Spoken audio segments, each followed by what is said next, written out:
Assalamualaikum warahmatullahi wabarakatuh. Jumpa lagi bersama saya Muhammad Syukur dalam channel YouTube saya, channel yang senantiasa menyampaikan informasi-informasi ilmiah dan jauh dari hoax. Pada kesempatan ini saya ingin menyampaikan pandangan dari Emil Durkheim terkait dengan bunuh diri.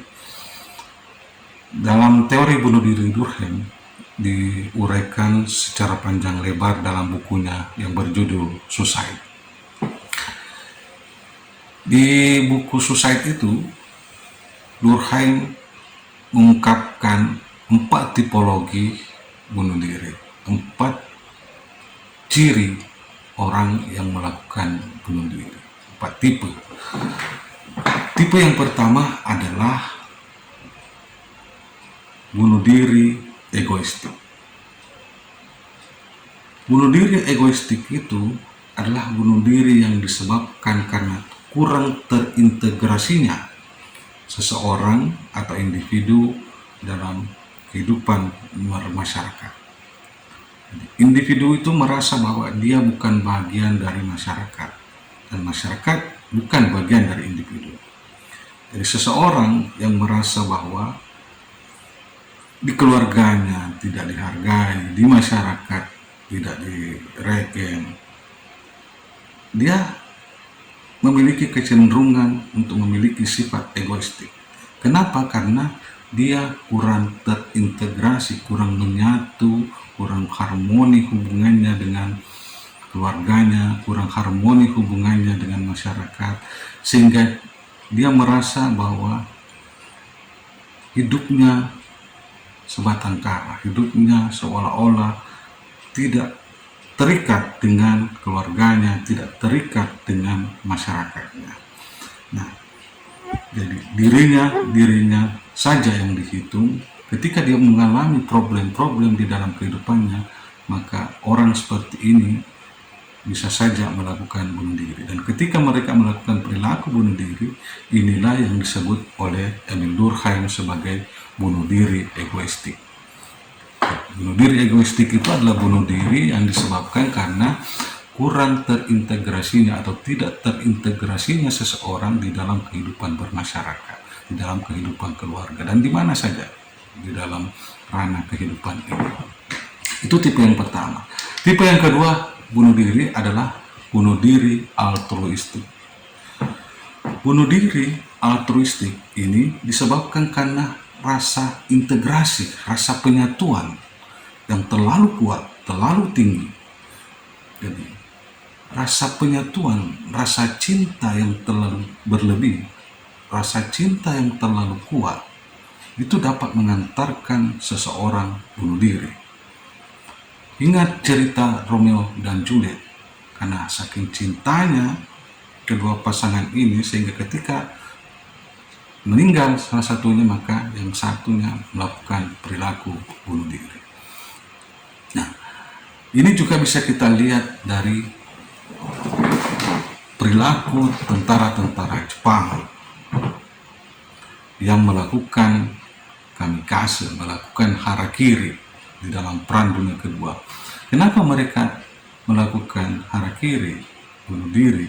Karena ada rasa cinta terhadap bangsanya, ada rasa cinta terhadap kaisar. Sehingga ketika mereka gagal membanggakan kaisar, gagal mengembang amanah negara, maka mereka melakukan perilaku bunuh diri dengan melakukan harakiri.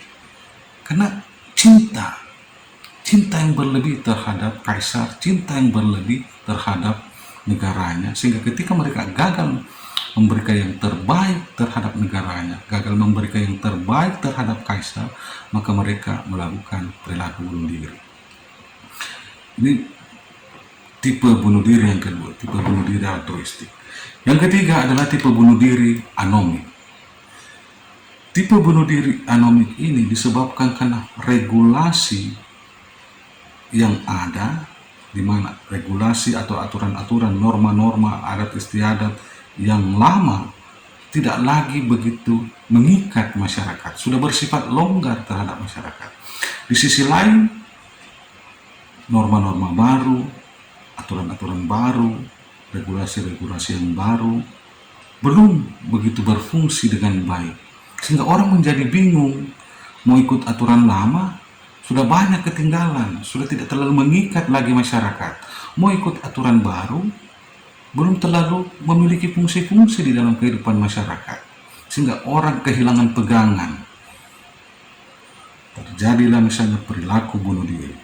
Ketika orang melakukan perilaku bunuh diri karena ketiadaan norma, ketiadaan pegangan di dalam hidupnya, di mana norma-norma lama sudah mulai ditinggalkan karena sudah tidak adaptif lagi dengan perkembangan yang ada. Di sisi lain, norma-norma baru yang menggantikan norma-norma lama belum berfungsi dengan baik, sehingga bingung orang. Ketika orang melakukan bunuh diri karena kebingungan itu, ketiadaan norma itu, maka itulah yang disebut oleh Durkheim dengan bunuh diri anomik. Perilaku bunuh diri yang keempat adalah bunuh diri fatalistik. Bunuh diri fatalistik ini terjadi karena regulasi terlalu kuat, aturan-aturan terlalu kuat, norma-norma, adat istiadat terlalu mengekang individu. Mau kemana-mana dibatasi. Sedikit saja bertingkah, diikat lagi oleh norma. Sehingga orang frustrasi karena terlalu banyak aturan-aturan yang membelenggu mereka, sehingga dia cenderung melakukan perilaku bunuh diri. Ketika orang ini bunuh diri karena dikungkung atau terlalu diikat oleh berbagai macam aturan, berbagai macam nilai-nilai, berbagai macam adat istiadat, maka inilah yang disebut dengan bunuh diri fatalistik. Bunuh diri fatalistik adalah bunuh diri yang terjadi karena aturan-aturan atau regulasi terlalu berlebihan mengikat dan mengendalikan seseorang. Dari sejarah sederhana, kita bisa memahami teori bunuh diri Durkheim dalam bingkai bahwa ketika integrasi rendah, maka cenderung memunculkan bunuh diri egoistik. Sebaliknya, ketika integrasi atau penyatuan terlalu tinggi, maka seseorang itu bisa melakukan bunuh diri altruistik.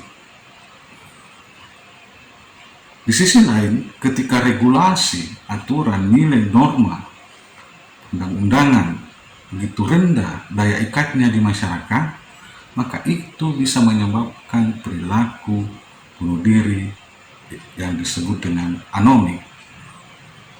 Sebaliknya, ketika regulasi itu terlalu tinggi, terlalu mengikat, terlalu mengekang masyarakat, maka itu bisa memunculkan perilaku bunuh diri yang disebut oleh Durkheim sebagai bunuh diri fatalistik. Saya kira itulah yang bisa saya sampaikan pada kesempatan ini. Mudah-mudahan ada manfaatnya. Jangan lupa like dan subscribe channel YouTube saya. Sekian, Assalamualaikum warahmatullahi wabarakatuh.